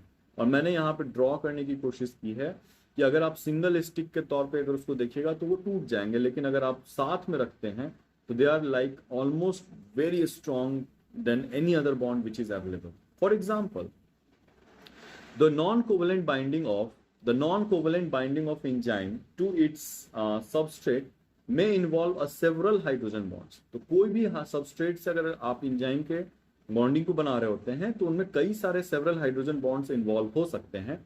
And more ionic interactions, hydrophobic and van der Waals force of attraction, they are all involve in a formation of bond with the substrates. Now hydrogen bond between the, ये भी एक आपको ये दिया हुआ है अगर आप चाहेंगे तो, hydrogen bond between the neutral groups हैं, बिटवीन पेप्टाइड बॉन्ड्स, अलग अलग जगह कहाँ यूज किया गया हुआ है। I will suggest you to go through the book only. ठीक है, now formation of each weak bond, the net decrease in the free energy. तो जैसे जैसे एक सिंगल, चूंकि आप एक एक बॉन्ड बनाते चले जा रहे हो तो नेट फ्री एनर्जी जो होता है, डेल्टा गिब्स फ्री एनर्जी, वो डिक्रीज होते चली जाती है। इसका मतलब क्या है, हर बॉन्ड बढ़ने पे मॉलिक्यूल ज्यादा से ज्यादा स्टेबल होते चला जा रहा है। Now the stability can be calculated from the binding energy. जितने भी बॉन्ड बनते जा रहे हैं और उसके बाद जो एनर्जी रिलीज हो रहा होता है निगेटिव फॉर्म में, तो आप उसको बाइंडिंग एनर्जी के तौर पे उसकी स्टेबिलिटी को कैलकुलेट कर सकते हैं। For dissociation of any bond between the two macromolecules, all small interactions needed to be dissociated. अब देखिए यहाँ सबसे मजेदार बात क्या है कि अगर आप किसी भी बायोमोलिक्यूल को डिसोसिएट करना चाहते हैं तो जितनी छोटे छोटे बॉन्ड्स बने हुए हैं अभी तक, उन सबको डिसोसिएट करना पड़ेगा। मेरा कहना है कि अगर आपके दो मॉलिक्यूल के बीच में एक सिंगल बॉन्ड है और बहुत स्ट्रांग है, लेकिन अगर आप उसके एनर्जी को अचीव कर लेते हैं by breaking a single bond, you can dissociate A and B. लेकिन अगर ए और बी के बीच में लगभग 5 से 20 बॉन्ड्स बने हुए हैं छोटे छोटे, तो जब तक आप सारे बॉन्ड्स को नहीं तोड़िएगा तब तक ए और बी एक दूसरे से डिसोसिएट नहीं हो सकते हैं। So which seems to be like more stable? Which one of these seem to be more stable? मुझे तो लग रहा है कि जिसमें ज्यादा ये हो रहे होते हैं, बॉन्ड्स बन रहे होते हैं, बिकॉज मैं ऊपर ले चलता हूँ इसको, बिकॉज दिस इंटरेक्शंस फ्लक्चुएट। सबसे अच्छी बात क्या है कि ये इंटरेक्शन फ्लक्चुएट करते हैं। हाइड्रोजन बॉन्ड 1 पिको सेकेंड में बनते हैं और टूटते हैं। हो सकता है कि अभी आप एक हाइड्रोजन बॉन्ड तोड़िएगा, अगले पिको सेकेंड में वो वापस से बन जाएंगे। So these are very fluctuating randomly and simultaneously dissociation is not practical। एक बार में सारा बॉन्ड को आप तोड़ सकें ये प्रैक्टिकली पॉसिबल भी नहीं है, और हर बॉन्ड को एक एक करके तोड़िएगा तो ये इतना रैंडमली डिसोसिएट और एसोसिएट हो रहे होते हैं कि किसी भी मॉलिक्यूल को एक बार में सारा हटा पाना भी मुश्किल होता है। जैसे molecular stability of 5 to 20 bonds, interaction is much more greater. अगर किसी दो मॉलिक्यूल के बीच में 5 से 20 इस तरह के वीक बॉन्ड एसोसिएशन हो रहे हैं तो कहा जाता है कि वो बहुत स्ट्रॉन्ग मॉलिक्यूल है और stable molecule. So the macromolecules most stable structure is usually that in which the weak interactions are maximised. तो मैक्रोमोलिक्यूल के अंदर में जो भी स्टेबल स्ट्रक्चर पाए जा रहे होते हैं, दे आर यूजुअली जिसमें ये वीक इंस्ट्रक्शंस को मैक्सिमाइज किया जा सके। यानी जो भी मैक्रोमोलिक्यूल इनमें जितना ज्यादा, डीएनए के स्ट्रक्चर में देखिए कितने बेस पेयर्स होते हैं और सब बेस पेयर में दो दो तीन तीन हाइड्रोजन बॉन्ड्स पाए जा रहे होते हैं। तो जितने बेस पेयर हैं ऑन एन एवरेज 2.5 से मल्टीप्लाई कर दीजिए, इतना ज्यादा हाइड्रोजन बॉन्ड्स बना हुआ होता है। इसलिए तो डीएनए को उतनी ज्यादा स्टेबिलिटी और उसके स्ट्रक्चर को उतना स्टेबल माना जा रहा होता है। So folding of polypeptide to primary and secondary structures, इसमें इसका कॉन्ट्रीब्यूशन है। डीएनए और आरएनए के स्ट्रक्चर में इसका कॉन्ट्रीब्यूशन है। Binding of antigen and antibody, specificity पे भी इसका लेना देना है कि जो एंटीजन किसी एंटीबॉडी से स्पेसिफिक होते हैं उनके बीच में वीक इंटरेक्शंस बहुत ज्यादा होगा, जबकि नॉन स्पेसिफिक एंटीजन और एंटीबॉडी के बीच में वीक इंटरेक्शंस बहुत कम होते हैं, बहुत कम बॉन्ड्स बनते हैं। तो यही कारण है जो आपके एंटीजन एंटीबॉडी बीच में भी आपके इंटरेक्शंस को बढ़ाया या घटाया जा सकता है using these weak bonds. Now, the energy released from these binding is the source of catalytic power of energy. Her bond बनने के बाद में अगर इस तरह के, जैसे डीएनए पॉलीमराइजेशन कर रहा है, तो ये जो छोटे छोटे बॉन्ड्स बनते हैं उससे जो एनर्जी रिलीज हो रहा था, उस एनर्जी का करना क्या है, यही ड्राइविंग फोर्स होता है प्रोटीन्स के लिए और इंजाइम्स के लिए, जो कैटालिटिक पावर के तौर पे इनको प्रोवाइड कर रहा होता है। So tightly bond water molecules in the structure of DNA and RNA, कई बार और कई ऐसे स्ट्रक्चर्स हैं जिसके क्रिस्टल लैटिस को जब देखा गया तो कई सारे वाटर मॉलिक्यूल्स होते हैं वो डीएनए और आरएनए के स्ट्रक्चर में क्रिस्टल में पाए गए हैं। एक्सरे क्रिस्टलोग्राफी जब किया गया तो देखा गया कि आरएनए और डीएनए में क्रिस्टल लैटिस में वाटर मॉलिक्यूल उससे एसोसिएटेड है। नॉट ओनली दैट, बल्कि आप हीमोग्लोबिन का भी स्ट्रक्चर है आपका इसमें दिया हुआ, लेनियर की बुक में, उसमें देखा हुआ है 5-5 मॉलिक्यूल्स वाटर मॉलिक्यूल के हीमोग्लोबिन के ग्रुप एक प्रोटीन के साथ जुड़े हुए हैं। शायद उसका डायग्राम भी मैंने इसमें ऐड किया हुआ है। So binding of neurotransmitter to the cellular receptor, it is also accomplished by the using this hydrogen bonds. So water molecules they are tightly bond to that, मैं इसको ऊपर कर देता हूँ। The water molecules they are tightly bound to the hemoglobin as they become a part of the crystal lattice. तो water molecule crystal lattice में भी haemoglobin का एक इंटीग्रल पार्ट होता है, यानी कि अगर आप उसमें देखेंगे तो 5-5 मॉलिक्यूल्स हैं जो आपके हीमोग्लोबिन से जुड़े हुए दिखाई देते हैं, and it same thing in the RNA and DNA as well. So water molecules bound to the molecules are important for the activities of these molecules. तो जो भी वाटर मॉलिक्यूल इनसे जुड़े हुए होते हैं, ये इनकी एक्टिविटी को, चाहे वो डीएनए और आरएनए के क्रिस्टल में पाए जाएं और डीएनए पॉलीमरेज को बाइंड करने में हेल्प करें, चाहे वो हीमोग्लोबिन में पाए जाएं और वाटर हीमोग्लोबिन को दूसरे गैसियस एक्सचेंजेस में हेल्प करने में हेल्प करें, साथ ही साथ वो ब्लड में भी फ्लो करने में हेल्प करेंगे। सो दीज एग्जाम्पल इसको कंटिन्यू करेंगे हम लोग, जिसमें एग्जाम्पल ऑफ फोटोसिंथेसिस भी आता है। इसमें फोटोसिंथेसिस में क्या है, तो लाइट ड्राइव्स द प्रोटीन, यहाँ पे आर छूट रहा है, drives the proton across the biological membranes as the electron flows through. तो यहाँ पे भी वाटर मॉलिक्यूल का है कि जितने भी प्रोटीन्स जुड़े हुए होते हैं इलेक्ट्रॉन ट्रांसपोर्ट सिस्टम में, वो क्या करते हैं कि हाइड्रोजन या प्रोटॉन जो लाइट से डिराइव हो रहे होते हैं वो उसको फ्लो कराने का काम करते हैं in a series of electron carrying proteins. और ये जो इलेक्ट्रॉन ट्रांसपोर्ट सिस्टम है यही आपके प्रोटॉन पंप और एनर्जी को प्रोडक्शन में भी हेल्प कर रहा होता है, जो आप इलेक्ट्रॉन ट्रांसपोर्ट सिस्टम में आपने पढ़ा था। So one of this protein is cytochrome F, और जिसमें लगभग 5 वाटर मॉलिक्यूल्स उससे जुड़े हुए होते हैं। तो यहाँ पे भी आप प्रोटॉन पंप में भी आप देख रहे हैं कि वाटर मॉलिक्यूल किसी प्रोटीन से जुड़ा हुआ है, तभी जा करके वो एज अ प्रोटॉन पंप या प्रोटॉन कैरियर के तौर पे काम कर रहे होते हैं। Now they provide the path for the proton to move through the membranes. यहाँ पे एक स्ट्रक्चर जो है वो आपको दिया गया हुआ है, क्रिस्टल स्ट्रक्चर ऑफ हीमोग्लोबिन, जिसको मैंने बोला था कि मैंने इंक्लूड किया हुआ है। सो क्रिस्टल स्ट्रक्चर ऑफ हीमोग्लोबिन है, ये विथ वाटर है और ये विदाउट वाटर है। सो जितने भी आप रेड डॉट देख रहे होते हैं ये आपके वाटर मॉलिक्यूल का दिखाया है, और ग्रे और ब्लैक जो होते हैं वो अलग अलग सब यूनिट्स हैं प्रोटीन के, हीमोग्लोबिन के, उसको यहाँ पे रिप्रेजेंट किया गया हुआ है। नाउ अगला टॉपिक है हम लोगों का, that is solutes that affect the colligative property, और ये लास्ट टॉपिक है, affects the colligative property of aqueous solutions. तो जो भी फिजिकल प्रॉपर्टी है सॉल्वेंट का, सो ये vapour pressure, boiling point, melting and freezing point, osmotic pressure, they all are influenced by the solids which are dissolved in the water, and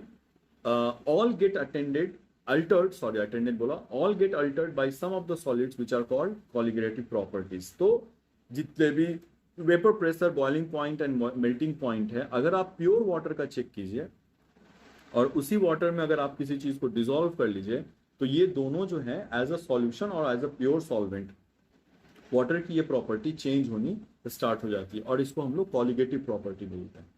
it is because of the concentration of the water in solution is lesser than the pure water. यानी कि अगर आप 100 ml NaCl का solution लें और 100% water लें तो दोनों में ही वाटर का कंसंट्रेशन प्योर वाटर का ज्यादा होता है बजाय उसमें जब NaCl डिसॉल्व हो. इसलिए ये प्रॉपर्टी जो होती है बॉइलिंग का और इसका ये सारी चीजें चेंज करती हैं. सो द इंडिपेंडेंट ये जो कॉलिगेटिव प्रॉपर्टी है they are independent of chemical property of solute. तो सॉल्यूट का केमिकल प्रॉपर्टी क्या है ये उससे इंडिपेंडेंट होते हैं बल्कि ये डिपेंड करता है कि कितने सॉल्यूट्स और मॉलिक्यूल्स और आयंस उस वक्त में अवेलेबल हैं जो इसको बॉइलिंग पॉइंट और बाकी चीजों को चेंज कर रहे होते हैं. लाइक एग्जांपल अगर आप NaCl की एग्जांपल लें तो NaCl के चलते कॉलिगेटिव प्रॉपर्टी में जो चेंज होगा उसका एक्सटेंट ज्यादा होगा क्योंकि NaCl जब आप वाटर में डिसॉल्व करते हैं तो वो सोडियम आयन और क्लोराइड आयंस में ब्रेक कर जाता है. जबकि इसी के कंपैरिजन में जब आप ग्लूकोज का एग्जांपल लेते हैं तो ग्लूकोज आयनाइज नहीं करता है. यानी कि 10 मोल यानी अगर आप 10 NaCl लें तो उसमें 10 Na प्लस और Cl माइनस यानी 20 टोटल मॉलिक्यूल्स अवेलेबल हो जाएंगे. लेकिन अगर आप 10 ग्लूकोज को लेते हैं तो ग्लूकोज 10 का 10 ही अवेलेबल होता है. हम लोग इस चीज को आगे भी देखेंगे कि किस तरह से फोर्स को कैलकुलेट किया जाता है ऑस्मोटिक प्रेशर के केस में. So same amount of NaCl and glucose, NaCl will have a greater osmotic effect as it can dissociate into two ions. इसीलिए आप इसको ज्यादा इफेक्ट या उसके कॉलिगेटिव प्रॉपर्टी में दिखाई दे रहा होता है. Now the osmosis. So when two aqueous solutions they are separated by a semi-permeable membrane allows the passage of the water but not the solutes. So the water diffusing from the higher concentration to the lower concentration produce the osmotic pressure and the whole process is called osmosis. यानी कि अगर आप water को दो अलग अलग aqueous solution को ले जिसमें अलग अलग सॉल्वेंट कंसंट्रेशन है अगर आप उसको सेमी परमिएबल मेम्ब्रेन से सेपरेट करते हैं तो वाटर का कंसंट्रेशन जहां ज्यादा है वहां से लोअर कंसंट्रेशन की तरफ में मूवमेंट होता है. और ये जो सेमी परमिएबल मेम्ब्रेन है they only allow the passage of your water molecule, not the solutes. And this movement and the process is called osmosis because of the difference in the solute concentration. Ultimately, yeah. Now, we can have a activity over here that we can see that through which we can understand the osmosis. ये जो jar होते हैं, they are non-permanent solutes dissolve. Non-permanent solutes dissolve in the water and the pure water is here. Now, if B के semipermeable membrane है अगर आप देखेंगे तो वाटर इस सॉल्यूशन में वाटर का कंसंट्रेशन कम है और प्योर वाटर का ज्यादा है. तो ये क्या करते हैं कि जैसे ही आप इसको वाटर में डालेंगे तो वाटर का movement from pure water towards the solvent होना स्टार्ट करेगा और इसका वाटर लेवल अंदर में इंक्रीज करना स्टार्ट कर देता है. लेकिन जैसे ही आप ऊपर से एक फोर्स अप्लाई करते हैं ठीक है और तब आप देखते हैं कि जब आप इसमें आपने फोर्स अप्लाई किया पिस्टन के through the amount of water will be taken out and the solution जो अंदर में था वो permanently फिर वैसे ही चलाएगा. So this force which is just reversing the process of osmosis or the passage of water through the semi-permeable इसी को हम osmotic pressure बोलते हैं. ठीक है ये तो बहुत छोटे क्लासेस में भी पढ़ाया गया हुआ है बट स्टिल हम लोग ये देखेंगे. So this is the force necessary to resist the water movement. It is calculated by the ICRT. R is the real gas constant. T is the absolute temperature. IC is osmolarity where I is the Van Hoff factor बोलते हैं इसको. Solute dissociates into I which the solute dissociates into 2. For NaCl 2 होते हैं sodium के case में और chlorine के case में. और आयनाइजेशन नॉन आयनाइजिंग अगर कोई मॉलिक्यूल है तो उसमें IC की वैल्यू लगभग 1 पाई जा रही होती है. नाउ अब इसी चीज का प्लाज्मा मेम्ब्रेन के साथ में ऑस्मोटिक प्रेशर का भी प्लाज्मा मेम्ब्रेन के साथ में हम लोगों ने ये चीज देखा हुआ था कि what is the effect of this osmotic pressure in the plasma membrane. So the plasma membranes which are permeable to the water then any other solutes and due to the protein channels that is aquaporin. तो अगर आप plasma membrane की बात करें तो वो semi permeable membrane के तौर पे काम करते हैं और पैसेज ऑफ वाटर जो है ना वो कुछ चैनल्स के थ्रू अलाउ किया जा रहा होता है जिसको हम लोग एक्वापोरिन्स बोलते हैं. अब फिर से देखिएगा कि फॉस्फोलिपिड बाइलेयर में है और प्रोटीन का कुछ पार्ट जो होते हैं जो हाइड्रोफोबिक इंटरेक्शन से वो लिपिड बाइलेयर से इंटरेक्ट होते हैं, और इन प्रोटीन का कोर जो होता है वो हाइड्रोफिलिक नेचर का होता है, हाइड्रोफिलिक नेचर का होता है। हाइड्रोफिलिक से क्या हो गया कि दूसरे एंड से वो लिपिड बाइलेयर्स अटैच्ड होते हैं और कोर से वो आयंस के पैसेज को एक्सचेंज करते हैं, जबकि आयंस नॉर्मली मेम्ब्रेन को क्रॉस नहीं कर पा रहे होते हैं। So that's is why they are semi permeable by nature. यहाँ 3 टर्म है ऑस्मोटिक प्रेशर के हिसाब से, आइसोटोनिक, ठीक है, हाइपरटोनिक और हाइपोटोनिक। इसको हम लोग एक एक करके देखेंगे कि अगर osmolarity similar to the cytosol of the cell, यानी अगर किसी सॉल्यूशन में सेल को रखा गया और उस सॉल्यूशन का ऑस्मोलैरिटी और सेल का ऑस्मोलैरिटी अगर दोनों सेम है, तो किसी भी तरीके का वाटर का, यानी कि टोटल डिजोल्व सॉल्यूट और वाटर का कंसंट्रेशन, सेल के अंदर टोटल डिजोल्व सॉल्यूट और वाटर का कंसंट्रेशन दोनों अगर सेम है, तो उस केस में क्या होगा कि नो गेन और लॉस ऑफ वाटर होगा और सेल जो होते हैं बिल्कुल स्टेबल पाए जाएंगे, और वैसे सॉल्यूशंस को आइसोटोनिक सॉल्यूशन बोला जाता है। नाउ हाइपरटोनिक सॉल्यूशन की बात करें, lower osmotic osmolarity than the cytosol or water moves out of the cell and cell shrinks। अगर आप सपोज कर लो कि वाटर में आपने बहुत सारा सॉल्ट को इंक्लूड कर दिया है, मिक्स कर दिया है, या ग्लूकोज को मिक्स कर दिया होगा, तो जो ऑस्मोलैरिटी है वो डिक्रीज कर जाएगी, टोटल वाटर कंसंट्रेशन डिक्रीज कर जाएगा। जब आप सेल को उस तरह के सॉल्यूशन में रखेंगे तो जो वाटर कंसंट्रेशन, साई वैल्यू इसमें बोला जाता है, पार्शियल प्रेशर ऑफ वाटर है, वो बहुत ज्यादा हाई होता है सेल के अंदर में। So water tends to come out of the cell and move towards the environment। तो क्या होते हैं हाइपरटोनिक सॉल्यूशन में ऑस्मोलैरिटी इन्वायरमेंट का कम होता है, सेल का ज्यादा होता है, तो water moves out of the cell and cell क्या होते हैं, श्रिंक करते हैं। और यहाँ पे एक टर्म यूज किया जाता है which is called plasmolysis. Plasmolysis एक टर्म यूज किया गया है कि इस प्रोसेस को प्लाज्मोलाइसिस बोलते हैं, और इसका बहुत अच्छा इफेक्ट भी है। जब आप प्रोटोप्लास्ट आइसोलेशन कर रहे होते हैं प्लांट टिश्यू कल्चर में, तो सेल्स को प्लाज्मोलाइसिस किया जाता है इनर्ट शुगर में सॉल्यूशन में यूज करके। जैसे मैनिटॉल को डिसॉल्व कर दिया जाएगा, फिर प्लांट को अगर उसमें डालिएगा, प्लांट सेल को, तो वो श्रिंक कर जाते हैं। फिर आप चाहें तो मैकेनिकली आप सेल वॉल को कट करके वहां से प्लाज्मा मेम्ब्रेन को, प्रोटोप्लास्ट को वहां से निकाल सकते हैं। तीसरा केस होता है हाइपरटोनिक या हाइपोटोनिक सॉल्यूशन का, यानी प्योर वाटर को अगर आपने आरबीसी या किसी सेल को प्योर वाटर में डाल रखा हुआ, तो सेल्स जो है उसमें कई सारे वाटर में कई सारे प्रोटीन्स और सेलुलर कंपोनेंट डिसॉल्व होते हैं, तो वहां पे उसका पार्शियल प्रेशर कम हो जाता है। जबकि बाहर प्योर वाटर, तो वाटर क्या होगा, बाहर से सेल के अंदर मूव करना शुरू करेगा। सो these have a higher osmolarity than the cytosols and water moves in the cell and may cause a swelling of the cells, और अल्टीमेटली वो बर्स्ट भी कर जाने का चांस होता है सेल्स का।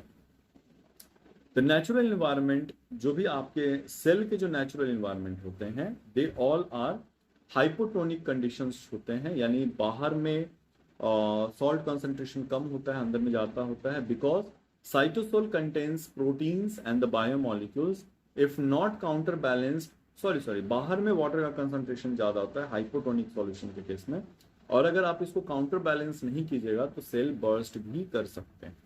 बैक्टीरिया एंड प्लांट सेल्स, इनमें प्रोटेक्ट किया जाता है क्योंकि उनमें सेल वॉल भी पाया जाता है। तो जब भी फ्रेश वाटर प्रोटिस्ट और उनमें वैक्यूल्स पाए जा रहे होते हैं, और वो क्या करते हैं, प्रोटिस्ट वगैरह जो होते हैं वो आसानी से वाटर को पंप करते हैं सेल के बाहर में और उसको बाहर निकालने का काम कर रहे होते हैं। So, high concentration of albumins, हमारे भी बॉडी में high concentration of albumins and plasma membrane maintains the osmotic pressure और ऑस्मोलैरिटी को मेंटेन करने का काम कर रहे होते हैं। Cells pump out sodium and to balance osmosis, हमारे भी सेल कैसे ऑस्मोसिस को बैलेंस करेंगे, क्योंकि हमारे अंदर ना तो फूड वैक्यूल्स पाए जा रहे हैं और ना ही हमारे अंदर सेल वॉल पाए जा रहे हैं। तो हम लोग क्या करते हैं, सोडियम के उसके कॉन्सेंट्रेशन के चलते ऑस्मोटिक प्रेशर हमारा कम हो रहा है, तो हम लोग क्या करते हैं, सोडियम को ही पंप आउट करते हैं ताकि हमारा ऑस्मोटिक प्रेशर मेंटेन करके रहे। प्लांट के साथ साथ में क्या होते हैं कि they use the osmolarity for the mechanical rigidity, तो vacuoles bring out the solvent in. तो आप रूट हेयर का स्ट्रक्चर देखेंगे कि प्लांट सेल्स में वैक्यूल्स पाए जा रहे थे, तो वो क्या करते हैं कि बाहर से अंदर की ओर वाटर को लेकर के आ रहे होते हैं, जबकि cell wall does not allow to expand and prevent it to swell. पानी तो अंदर आ रहा है लेकिन सेल वॉल जो है वो उसके वॉल्यूम को फिक्स करके रखा हुआ है। तो एक क्या होता है, सेल मेम्ब्रेन सेल वॉल पे एक फोर्स अप्लाई कर रहा होता है, and this is what is called the pressure against the cell wall and it is called turgor pressure.